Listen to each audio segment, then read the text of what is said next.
ములుగు జిల్లాలో వరద పరిస్థితులపై మంత్రి సీతక్క సమీక్ష నిర్వహించారు. ఇక జిల్లాలో కురుస్తున్న వర్షాల నేపథ్యంలో మంత్రి కలెక్టర్ ఇంజనీరింగ్ అధికారులతో సమీక్షించారు. చెరువులు, కుంటల నీటి మట్టం, వాగులు, వంకల పరిస్థితులపై అధికారులు మంత్రికి నివేదిక సమర్పించారు. ప్రజల ప్రాణాలు, ఆస్తుల రక్షణ ప్రభుత్వానికి అత్యంత ప్రాధాన్యమని గుర్తు చేస్తూ అన్ని విభాగాలు సమన్వయంతో పనిచేయాలని ఆమె అధికారులకు ఆదేశించారు. అత్యవసర పరిస్థితుల్లో తక్షణ సహాయక చర్యలు అందించడానికి ప్రత్యేక కంట్రోల్ రూమ్ సిద్ధంగా ఉంచాలని కూడా మంత్రి సీతక్క ఆదేశించారు.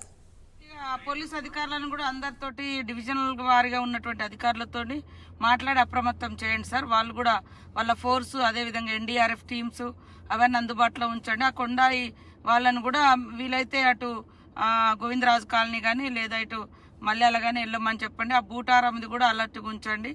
ఇంకా ఎక్కడెక్కడ మనకు గతంలో ఉన్న ఏవైతున్నాయో అవన్నీ కూడా అలర్ట్గా చేయండి. ఇప్పటికైనా చేసి పెట్టండి. ఈరోజు ఇప్పటి వరకు జరగకుండా ఉంటే వాళ్ళని మాత్రం అప్రమత్తం చేసే ప్రయత్నం చేయండి.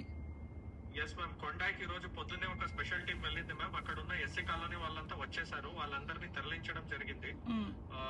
కొండాయిలో ఉన్న ఎస్సీ కాలనీ